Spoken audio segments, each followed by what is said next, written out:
Muy buenos días para todos. Comenzamos ya con un nuevo Pampero TV desde Trenquelauquen y para todo el país. Estos son nuestros títulos del día de hoy.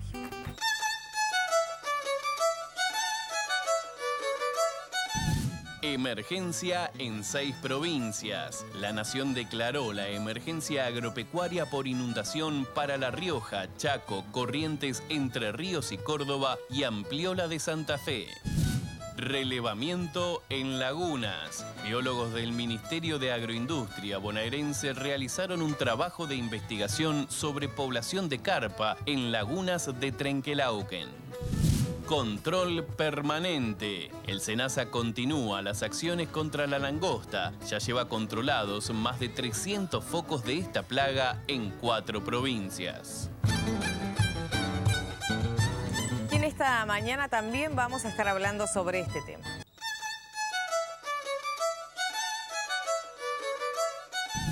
Emergencia en 6 provincias. La Nación declaró la emergencia agropecuaria por inundación para La Rioja, Chaco, Corrientes, Entre Ríos y Córdoba y amplió la de Santa Fe. Relevamiento en lagunas. Biólogos del Ministerio de Agroindustria bonaerense realizaron un trabajo... Y ya para comenzar esta mañana de lunes, primer día de la semana, vamos a ver cuál es la temperatura actual aquí en nuestra ciudad en Trenquelauquen. 22 grados, una décima, con una sensación térmica de 22 grados 9 décimas. Cielo despejado, humedad 94%, presión 998.4 hectopascales. Viento noreste a 17 kilómetros por hora, con ráfagas de 41 kilómetros por hora. La máxima prevista para el día de hoy, 38 grados. Vuelven a subir las temperaturas ya para iniciar esta semana con mucho calor. Pasamos a otro de los temas del día de hoy que también anunciábamos en nuestros títulos. El Gobierno Nacional declaró la emergencia agropecuaria por inundación para varias localidades de la provincia de Corrientes, Chaco, Entre Ríos y Córdoba, y también determinó la prórroga para regiones de la provincia de Santa Fe.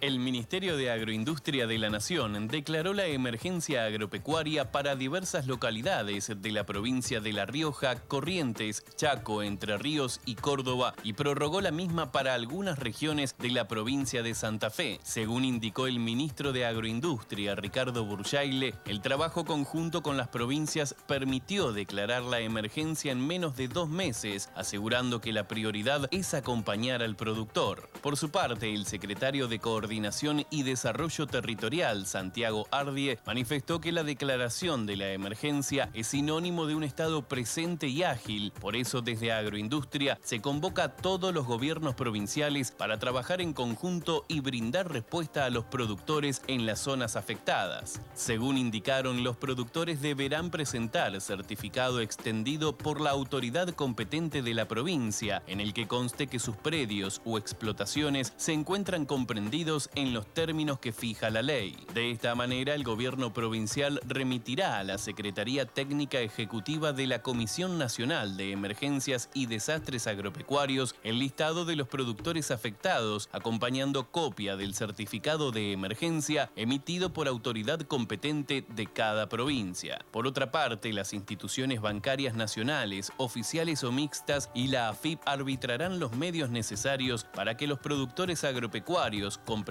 en la presente resolución gocen de los beneficios previstos.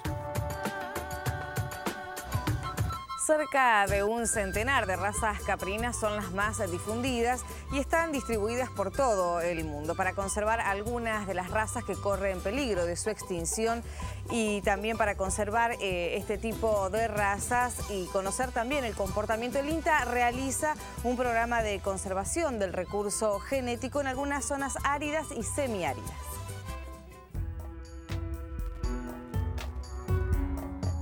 La idea básica esta de conservación de recursos genéticos locales es una temática que está siendo abordada, que tiene su importancia ya a nivel global, y hay 9% aproximadamente de razas que se extinguieron y un 20% de razas de ganado que están en peligro de extinción. La intensificación de la ganadería que se ve a nivel mundial lleva a que se utilicen muy pocas razas para cada tipo de explotación.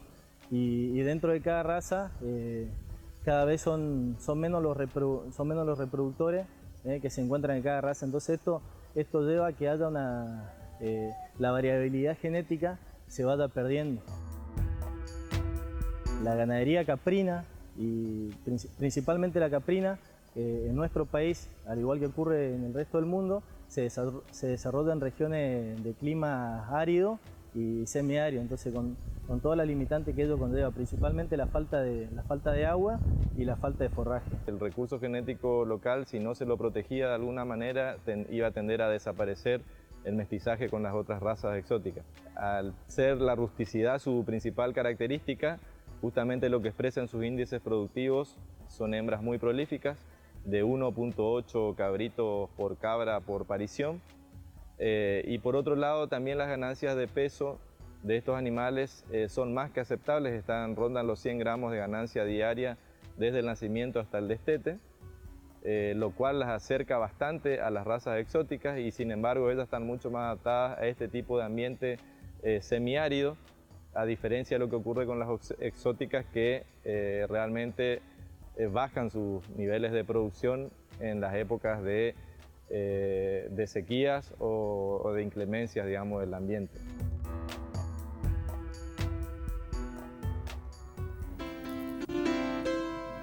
Vamos a ver los últimos valores disponibles en el mercado de Liniers. Entraron 5.149 bovinos. El valor índice del novillo para arrendamiento es de 24 pesos con 269 milésimas. Novillos de consumo de 21 a 27 pesos con 70 centavos el kilo. Pesados de 18 a 26,50. Regulares de 23 a 25. Overos negros de 21,50 a 24,10. Cruzas de 22 a 25 pesos el kilo. En el consumo definido, estos son los precios corrientes: novillitos de 17 a 29 pesos con 50 centavos el kilo, vaquillonas de 20 a 29, terneros de 20 a 31 pesos con 20 centavos el kilo, vacas buenas de 12 a 24 pesos el kilo, vacas conserva buena de 9 a 14,10, toros buenos de 16,40 a 23 pesos el kilo. En el día de hoy ingresaron al mercado 1.087 bovinos que fueron trasladados en 32 camiones. Haciendo un análisis del comportamiento del mercado de Hacienda de Liniers durante la semana pasada, en el inicio de la semana pasada, estuvo marcado nuevamente por el escaso número de animales encerrados, con compradores que reafirmaron los precios de la rueda previa. El día martes se dio una entrada importante de vacunos, la más nutrida del mes, que brindó comodidad a los compradores e impactó con bajas en los precios de entre 20 y 50 centavos en novillos, novillitos y terneros. Las vacas de consumo lograron ganancias de entre 20 y 40 centavos por kilo vivo. Promediando la semana se sostuvo el arribo de animales a la plaza y nuevamente se dieron mermas que alcanzaron hasta 50 centavos para la mayoría de las categorías embretadas.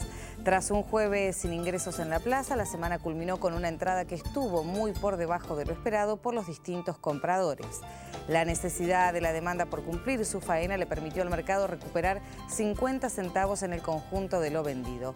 El ingreso total de animales en la semana alcanzó los 23.749 ejemplares. Otro de los temas de esta mañana, biólogos del Ministerio de Agroindustria de la provincia de Buenos Aires realizaron un relevamiento de carpa en lagunas de distritos de Trenquelauquen y destacan que se mantiene una abundante población de la especie en esta zona. A través de una solicitud y una entrevista entre el intendente municipal y el ministro de Agroindustria de la provincia de Buenos Aires, se resolvió hacer estudios de las poblaciones de carpa en diferentes lagunas del partido de Trenquelauquen.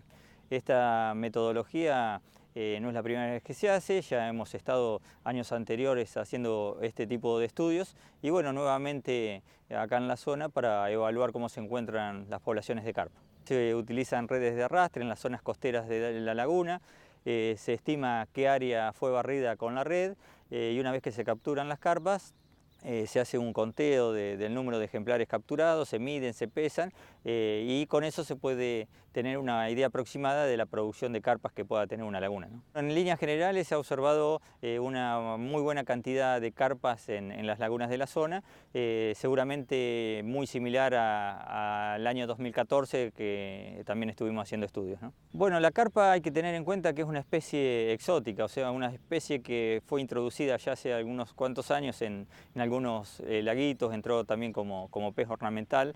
Luego se encontró en el Río de la Plata, a través del Río de la Plata ingresó a la cuenca del Río Salado y desde la cuenca del Río Salado ya fue avanzando en su distribución a distintas partes de la Argentina, tanto al norte, al oeste como al sur. Así que bueno, en algunos lugares se ha tratado de hacer un aprovechamiento de este pez y es por eso que en algunos casos se hacen capturas a través de la pesca artesanal para poder comercializarla. En la laguna, al ser una especie exótica, una especie introducida, para que indudablemente se adaptó muy bien al ambiente, encontró un nicho vacío dentro de las lagunas, por lo tanto tienen crecimientos rápidos, gran reproducción, y se alimenta fundamentalmente del fondo de estos cuerpos de agua, causando un cierto perjuicio porque no solo aspira al fondo, obtiene materia orgánica, devuelve, sino que lo va revolviendo a través de los movimientos del cuerpo. Así que hay varios estudios que se han hecho de esta especie y las lagunas de Trenquelauquen te dirían que es un caso especial porque estarían demostrando que lagunas donde hay mucha abundancia, no solo de pejerrey, sino de carpa. Y esto estaría en contra de muchos pensamientos que tienen los pescadores deportivos, que la carpa compite o depreda al pejerrey. Así que, bueno, seguramente va a ser motivo de continuos estudios el hecho de que estas dos especies se propaguen muy bien en lagunas de esta zona, ¿no? Nuestros saluditos de Facebook de esta mañana para Gustavo Ibarra de Bragado y también para Gabriela Montenegro de Comodoro Rivadavia, que se comunicaban con nosotros mediante nuestro Facebook de Pampero TV. Recuerden que allí pueden encontrar toda nuestra información de manera segmentada y también pueden contarnos desde qué lugar desde nuestro país nos están mirando o de algún país vecino también, como ya ha pasado.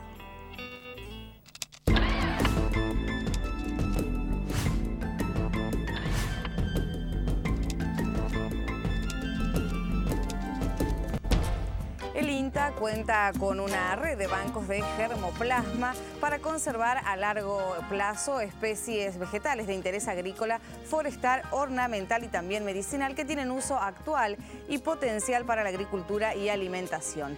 También se conservan especies amenazadas y se investigan especies nativas que aún no tienen un protocolo de conservación definido.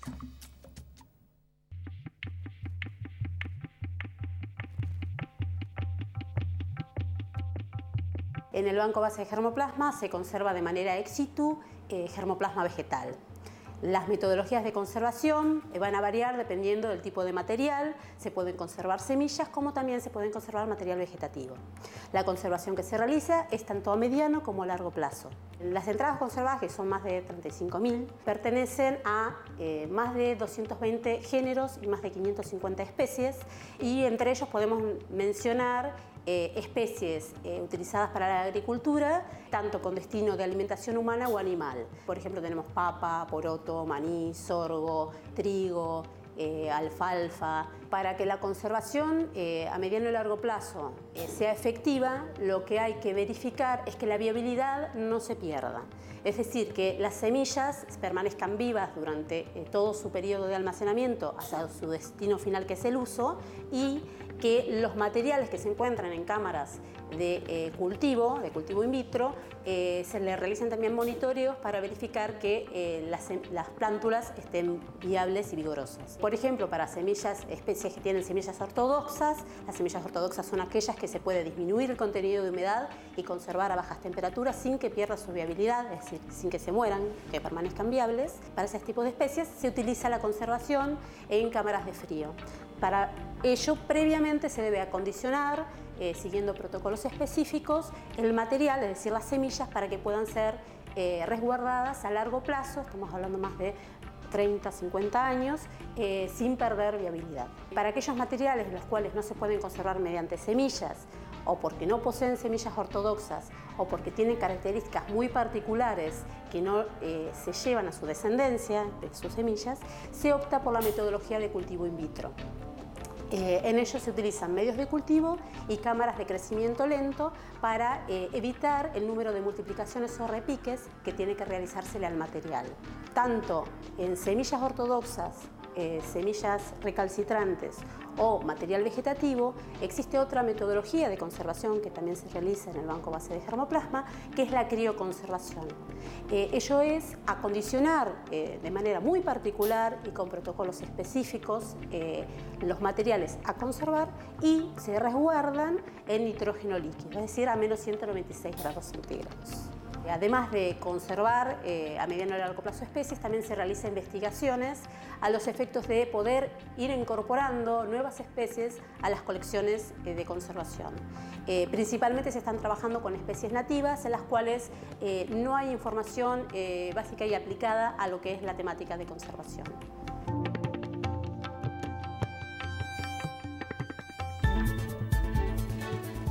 Vamos a ver los últimos valores de cierre para las monedas, también para las bolsas. El dólar para la compra cerró en 14 pesos con 80 centavos y para la venta en 15 pesos con 20 centavos. El euro para la compra cerró en 16 pesos con 60 centavos y en 17 pesos con 10 centavos para la venta. Las bolsas tanto Merval, Dow Jones y Nikkei tuvieron un cierre negativo de 1,37%, 0,13% y 1,40% respectivamente, en tanto que Bovespa y Nasdaq tuvieron un cierre positivo de 0,20% y 0,30% respectivamente. El ministro de Agroindustria, Ricardo Burjaile, mantuvo un encuentro con el intendente de Santa Fe, José Corral, con el objetivo de potenciar las posibilidades que brinda el puerto de la capital santafesina, basado en el aprovechamiento del transporte fluvial como puerta de ingreso de productos argentinos a mercados globales estratégicos. Vinimos con una delegación de la ciudad de Santa Fe, la Bolsa de Comercio de Santa Fe, el ente puerto de Santa Fe y el secretario de Transporte de la provincia para conversar con el ministro sobre un tema muy importante, que es el mayor aprovechamiento que todos queremos de la hidrovía. Eso significa muchos mejores costos para los productores, por lo tanto más rentabilidad, incluso la posibilidad de algunos productos que hoy por problemas de costos de flete no se pueden producir, que tenga sentido producirlo.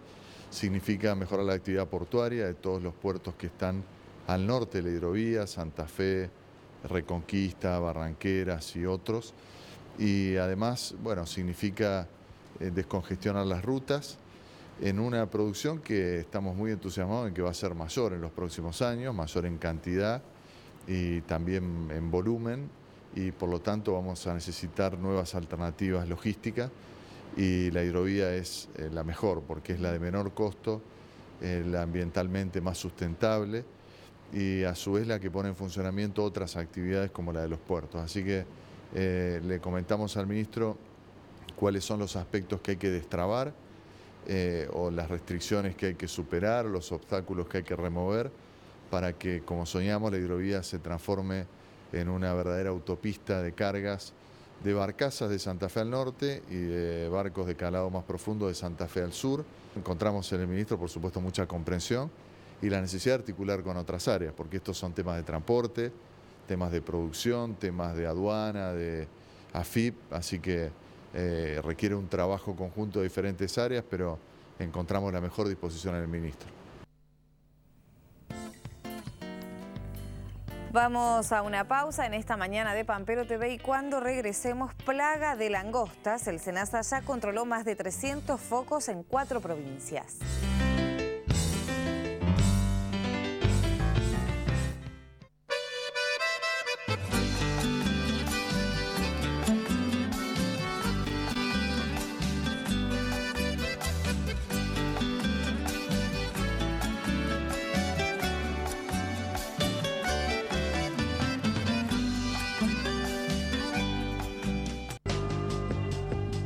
Andrea Mangano es bioquímica y trabaja en el Laboratorio de Biología Celular y Retrovirus del Hospital Garrahan.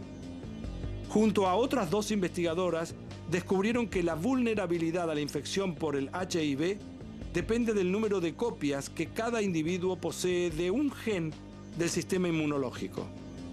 Los resultados de la investigación fueron publicados en enero del año 2005 en la prestigiosa revista Science Express. La noción de que somos capaces de elegir libremente entre opciones posibles es fundamental para la vida. Pero esa sensación de libertad, ¿es verdadera o es tan solo una ilusión? ¿Qué tan libres somos al tomar decisiones? ¿Somos libres o solo nos sentimos libres? ¿Y si no elegimos libremente, somos conscientes de ello?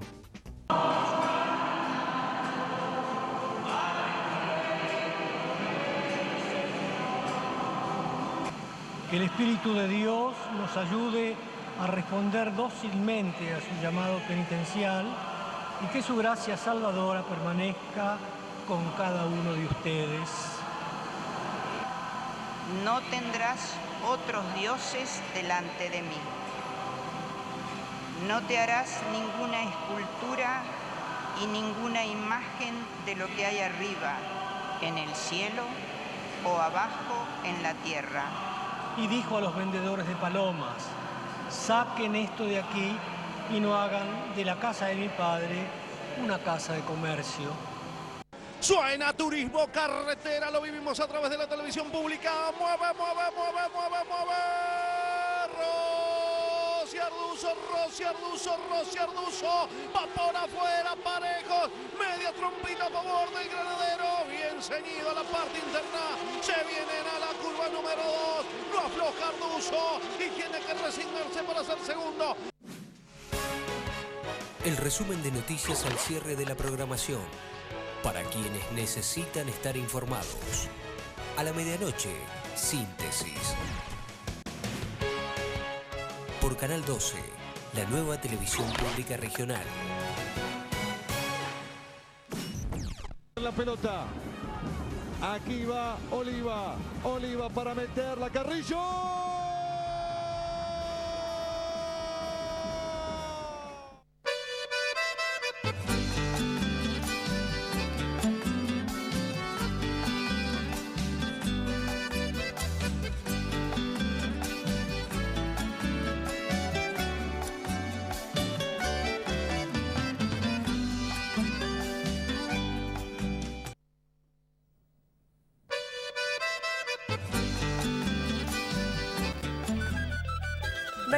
Minutos pasaron de las 7 de la mañana en nuestro país. Nosotros continuamos con más información y un tema que habíamos dejado pendiente antes de nuestra pausa es que continúan las acciones para controlar la plaga de langosta mediante trabajos de monitoreo y también aplicaciones de productos registrados. El SENASA lleva controlados más de 300 focos en las provincias de Córdoba, Santiago del Estero, Tucumán y Catamarca, y en ninguno de los casos registrados sufrieron daños los cultivos comerciales.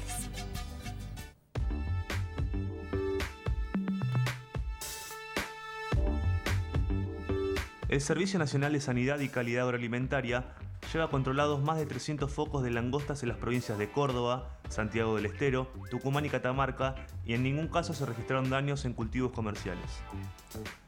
Las acciones concretadas tienden a disminuir la densidad de la plaga, evitando la amenaza de daños para cultivos y pastizales, la formación de mangas y la dispersión de focos que puedan escapar de la zona de acción.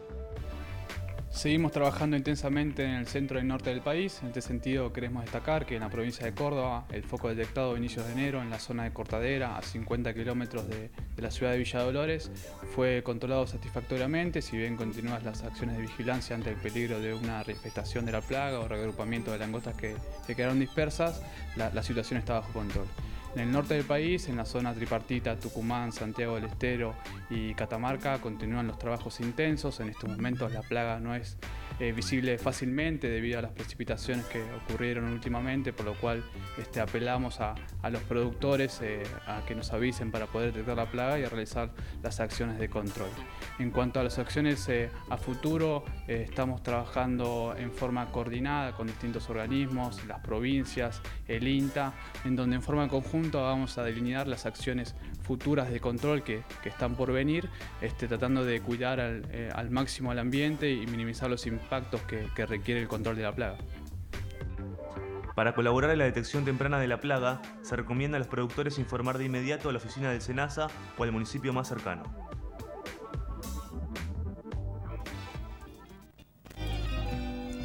Pasamos a las últimas cotizaciones en el mercado de cereales. En los valores disponibles para la soja, 3.600 pesos la tonelada, maíz 2.300, trigo 2.400. En los valores de pizarra para la soja en el puerto de Rosario, 3.565 pesos la tonelada, maíz en el mismo puerto 2.300 pesos la tonelada, trigo en Bahía Blanca 2.100 pesos la tonelada, en Quequén 2.121, girasol en Rosario 4.010 pesos la tonelada y sorgo en el mismo puerto 2.000 pesos la tonelada. Pasamos ahora a los mercados futuros. La soja ajustó con leves bajas en la rueda de ayer del mercado de Chicago, presionada por el avance de la cosecha en Brasil, que ya alcanzaría más del 25% de la superficie implantada. A pesar de las pérdidas registradas en las dos últimas rondas en el acumulado semanal, la oleaginosa logró alcanzar un saldo positivo. En el mercado a término de Buenos Aires, los contratos futuros cerraron con sentimiento alcista y para la posición de mayo el precio quedó en $214,80 la tonelada. A partir de coberturas cortas, el maíz cerró con leve sentimiento alcista en Kansas. El Departamento de Agricultura estadounidense informó ventas externas por 1,2 millones de toneladas, superando las expectativas previas de los operadores. El saldo semanal también fue positivo. En Buenos Aires, la tendencia acompañó la directriz de subas mínimas de la referencia internacional. El contrato de abril de este año finalizó la rueda del viernes en $153 la tonelada. Por último, el trigo ajustó en Chicago con pérdidas mínimas a partir de un escenario que vaticina grandes inventarios a nivel mundial. Las exportaciones informadas por el Departamento de Agricultura estadounidense estuvieron a tono con los pronósticos del mercado. En el mercado porteño, la cotización del cereal cerró con una leve alza para el contrato de marzo 2016, quedando en $137 la tonelada. La Bolsa de Cereales de Buenos Aires reajustó el área implantada de maíz en 3,3 millones de hectáreas y subió la estimación de producción a 25 millones de toneladas. La Bolsa de Cereales de Buenos Aires elevó la proyección de área sembrada de maíz en el territorio nacional para la actual campaña hacia los 3,3 millones de hectáreas, un 9% menos que en el ciclo previo, y reajustó el cálculo de cosecha a 25 millones de toneladas. La entidad porteña estimó que de concretarse las expectativas sobre los rindes en lotes tempranos en el centro del país, no se descarta un incremento en la actual proyección productiva a medida que la cosecha vaya cobrando fluidez. Asimismo, detalló que hacia la región centro-este de Entre Ríos, los cuadros tempranos se encuentran en su mayoría en madurez fisiológica. Sobre la región del centro-norte de Santa Fe, analizó que continúa la cosecha de lotes tempranos con rendimientos que superan los promedios históricos. Para las regiones del NOA y NEA, el informe señala que los cuadros tardíos y de segunda ocupación se encuentran transitando estadios entre emergencia y diferenciación de hojas en buen estado. Sobre la provincia de Córdoba, los maíces tempranos se encuentran entre grano duro y madurez fisiológica y se esperan rindes por sobre el promedio de las últimas campañas. Hacia las regiones núcleo norte y sur, los cuadros tempranos están entrando en madurez fisiológica con muy buenos potenciales de rinde. En tanto, en las zonas del sudeste y sudoeste de Buenos Aires, sur de La Pampa, los cuadros tardíos están ingresando en el periodo crítico de definición de rendimiento en buenas condiciones. Por último, se indica que hacia las zonas del centro de Buenos Aires y la cuenca del Salado, los lotes se encuentran llenando grano con buenas reservas de humedad en el perfil, y sobre el norte de La Pampa, oeste de Buenos Aires, los cuadros tempranos mantienen excelentes expectativas en cuanto a rinde.